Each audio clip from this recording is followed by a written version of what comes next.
CB Mary stream চ্যানেলে আমি তোমাদেরকে ওয়েলকাম জানাচ্ছি। তোমরা যারা ম্যাকআউট ইউনিভার্সিটি থেকে বিটেক পড়ছো এবং যারা কম্পিউটার সায়েন্স বা ইনফরমেশন টেকনোলজি ব্রাঞ্চের যদি স্টুডেন্ট হও, 2026 সালে যারা থার্ড সেমেস্টারে উঠবে, আমি তোমাদেরকে দেখো অ্যাডভাইস করব তোমাদের ইভেন্ট সেমেস্টারের পরীক্ষা হয়ে যাওয়ার পরই কিন্তু তোমরা পড়া শুরু করে দিও।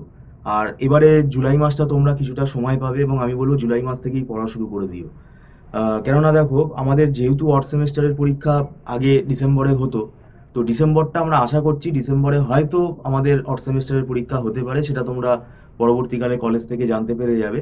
কিন্তু ব্যাপারটা হচ্ছে তোমাদের এই থার্ড সেমেস্টার থেকে যেহেতু স্পেশালাইজেশন স্টার্ট হচ্ছে, তাই এই সেমেস্টার থেকে কিন্তু তোমাদের আরও সিরিয়াস হতে হবে। তোমাদের তিনটে যে পেপার রয়েছে কম্পালসারি সাবজেক্টের মধ্যে, অ্যানালগ অ্যান্ড ডিজিটাল ইলেকট্রনিক্স রয়েছে, কম্পিউটার অর্গানাইজেশন রয়েছে অ্যান্ড আর্কিটেকচার, আর ডেটা স্ট্রাকচার অ্যালগোরিদিম রয়েছে।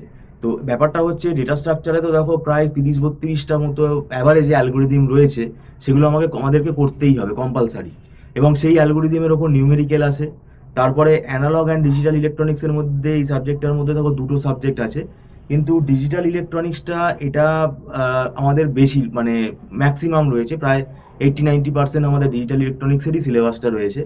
তো যাই হোক, আমি তোমাদেরকে বলে রাখছি, যদি তোমরা অনলাইন টিউশনে আগ্রহী থাকো, আমাদের এখানে মান্থলি ফিস সিস্টেমে ক্লাস করানো হয়।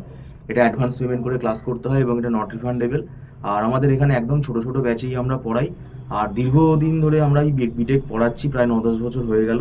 তো সেক্ষেত্রে আমাদের একটা ওয়েল ফরম্যাট হয়ে গেছে এবং আমাদের নিজেদের যে নোটস আছে আমরা হাতে তৈরি করে রেখেছি, যেগুলো কিন্তু মাল্টিপল বুকস ফলো করে আমরা কম্পাইল করে তৈরি করেছি, এবং এগুলো স্টুডেন্টের যাতে বুঝতে সুবিধা হয় তাড়াতাড়ি, সেইভাবেই এগুলো তৈরি করা। আর আমরা যেহেতু কনসেপ্ট বেসিসে পড়াই, তাই পরীক্ষার 1 মাস আগে 2 মাস আগে দেখো অ্যাডমিশন আমরা নেই না, কেননা সেটা নিয়ে কোনো লাভ হবে না, কেননা তাড়াহুড়ো করে পড়ানো ডিফিকাল্ট এই সাবজেক্টগুলো। আর এখন দেখো কোনো সাজেশান মেলে না, তাই আমি বলবো মানে সবই পড়ে যেতে হবে। কনফিডেন্সটা তাহলে তোমাদের থাকবে এবং কনসেপ্ট বেসিসে পড়তে হবে। এগুলো এরকম কোনো থিওরি কোয়েশ্চেন এরকম নেই যে তুমি স্ট্রেট ফরওয়ার্ড লিখে দিয়ে চলে আসবে। পরীক্ষার হলে তুমি বানাতেও পারবে না। একটা অ্যালগোরিদিম তোমাকে যদি মানে বলে, একটা শর্টেস্ট ডিক্সট্রা শর্টেস্ট পাথ অ্যালগোরিদিম তোমাকে যদি লিখতে দেয়, এবং গ্রাফ দিয়ে ডিক্সট্রা শর্টেস্ট পাথ যদি তোমায় অ্যালগোরিদিমের শর্টেস্ট পাথ যদি বের করতে দেয়, বা একটা বাবল সর্ট, একটা অ্যারে দিয়ে যদি তোমাকে বাবল সর্ট করে স্টেপগুলো দেখাতে বলে, তো তুমি লজিকটা যদি না জানো, তাহলে কিন্তু সেটা পরীক্ষার হলে নিজে তো আর ইনভেন্ট করতে পারবে না, তখন কিন্তু সেটা ছেড়ে দিতে হবে কোয়েশ্চেনটা। তো সেরকমই আমি বলছি, এখানে সবই নিউমেরিক্যাল, এরকম অ্যানালিটিক্যাল কোয়েশ্চেন। তো সেগুলো তোমাদেরকে কিন্তু কনসেপ্ট ক্লিয়ার করে আগে থেকে যদি তোমরা পড়ো, তাহলে তোমাদের কিন্তু সেটা সুবিধা হবে, কনফিডেন্সও থাকবে। এবং আমি বলছি, কোনো না কোনো টিচারের গাইডেন্স তোমরা মানে গাইডেন্স নিও, যিনি তোমাদেরকে গাইড করে দেবেন, এবং তাহলে কি হবে, পড়াটা আরও তাড়াতাড়ি এগিয়ে যাবে। আমাদের কাছেই যে আসতে হবে আমি সেটা বলছি না।